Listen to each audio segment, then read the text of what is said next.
నమస్తే, welcome to యూఏటీవీ. ఈ రోజు బీజేపీ ఆధ్వర్యంలో ఇక్కడ ఇందిరా పార్క్ దగ్గర భారీ ధర్నా అయితే జరుగుతుంది. అయితే నిరుద్యోగులకు కాంగ్రెస్ ప్రభుత్వం మోసం చేస్తున్నట్టు వాళ్ళు ప్రధానంగా చేస్తున్నారు. సో ఇదే అంశం మీద మాట్లాడదాం. మనతో పాటు మాట్లాడడానికి ఏలేటి మహేశ్వర్ రెడ్డి గారు ఉన్నారు. సార్ నమస్తే. ఈ రోజు ధర్నా అయితే భారీ ఎత్తున చేశారు. ఏంటి సార్ ముఖ్య ఉద్దేశం? ఈ ప్రభుత్వం యూత్ డిక్లరేషన్ పేరు మీద గత సంవత్సరం మే నెలలో ఇచ్చినట్టు హామీలు నెరవేర్చాలని 2 లక్షల రుణమాఫీ 2 లక్షల మందికి ఉద్యోగాలు ఇస్తామని చెప్పినటువంటి మరి ఈ ప్రభుత్వం పూర్తిగా మోసం చేసిన అంశాన్ని కానీ, మరి నిరుద్యోగ భృతి ఇస్తామన్న సంగతి కానీ, మరి క్యాలెండర్ షెడ్యూల్ ప్రకారం క్యాలెండర్ రిలీజ్ చేస్తామన్న సంగతి కానీ, మరి నోటిఫికేషన్స్ అంశంలో కానీ అన్ని రకాలుగా ఈ యువతను మోసం చేసినటువంటి ప్రభుత్వం మెడలు వంచాలా. ఖచ్చితంగా వారు ఇచ్చినటువంటి హామీ నెరవేర్చే వరకు భారతీయ జనతా పార్టీ పోరాటం చేస్తుంది. రాష్ట్రంలో ఎన్ని జరుగుతున్నా కూడా ఒక సైడ్ ఎమ్మెల్యే ఫిరాయింపులు జరుగుతున్నాయి. సో ఇవి ఎట్లా చూడొచ్చు ఇదంతా?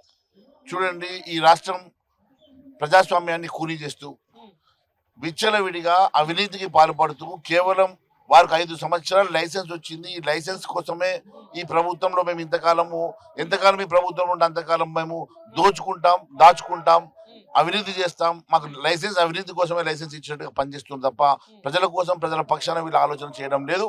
ఇచ్చిన హామీలు మర్చిపోయినారు. ఇది కేవలం రేవంత్ బాబా 11 మంది దొంగల్లాగా ఈ 11 డిపార్ట్మెంట్లలో రోజు ఎవరు ఎంత అవినీతి చేశారు, దీంట్లో ఎవరు ఛాంపియన్ అనే విధంగా పోటీ పడుతున్నారు. కానీ ప్రజల కోసం, ప్రజల సంక్షేమం కోసం మాత్రం ఆలోచించడం లేదు. ఇంకోటి అయితే రుణమాఫీ విషయంలో చూసుకున్న ఏకకాలంలో అందరి రైతులకి 2 లక్షలు రుణమాఫీ చేస్తా అని చెప్పేసి రాష్ట్ర ప్రభుత్వం చెప్పింది. కానీ అది జరగలేదు. ఇప్పుడు సో ఏం చెప్తారు దీనికి? రుణమాఫీ ఒక బోగస్. రుణమాఫీ పేరు మీద రైతుల్ని మోసం చేస్తా ఉన్నారు.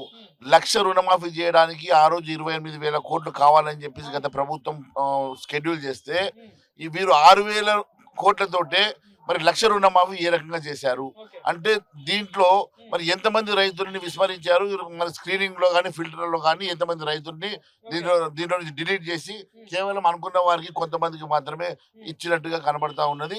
ఇది పూర్తిగా రైతాంగాన్ని మోసం చేయడమే. 2 లక్షల రుణమాఫీ పూర్తిగా అందరికి అన్కండిషనల్ గా చేసే వరకు మేము పోరాటం చేస్తాం. కానీ ఇంకోటి చూస్తున్నారు, రైతుల విషయంలో ఇప్పుడు నిరుద్యోగుల విషయంలో కూడా ప్రభుత్వం వైఖరి అయితే మీరు చూస్తున్నారు. సో మరి బీజేపీ సైడ్ నుండి ఎట్లాంటి వాళ్ళకు మద్దతు ఇవ్వబోతున్నారు? సో ఎట్లాంటి డిమాండ్స్ ఉన్నాయి సార్? మీరు ఇచ్చిన హామీ నెరవేర్చాలా. మేనిఫెస్టో ప్రకారం మీరు ఏవైతే హామీలు ఇచ్చారో అది రైతాంగానికి కానీ, యువతకు కానీ, అన్ని వర్గాల ప్రజానీకానికి మీరు ఏదైతే హామీ ఇచ్చారో ఆ హామీ నెరవేర్చే వరకు భారతీయ జనతా పార్టీ పోరాటం చేస్తుంది. సో ఇది ఏలేటి మహేశ్వర్ రెడ్డి గారు చెప్తున్న వ్యాఖ్యలు. అయితే చూసుకుంటే అటు రైతులకు కానీ, ఇటు నిరుద్యోగులకు కానీ చెప్పిన హామీలు కనుక నెరవేర్చకపోతే దీని మీద కఠిన చర్యలు అయితే తీసుకుంటాం. అటు ఏదైతే చూసుకుంటే స్టూడెంట్స్ కి ఇచ్చిన 2 లక్షల ఉద్యోగాలు ఇస్తా అని చెప్పింది. ఇంకోటి రైతులకు ఏకకాలంగా 2 లక్షల రుణమాఫీ చేస్తా అని చెప్పేసి కూడా రాష్ట్ర ప్రభుత్వం చెప్పింది. కానీ ఆ మాటలని మర్చిపోయింది అంటూ కూడా వాళ్ళు ప్రధానంగా చెప్తున్నారు.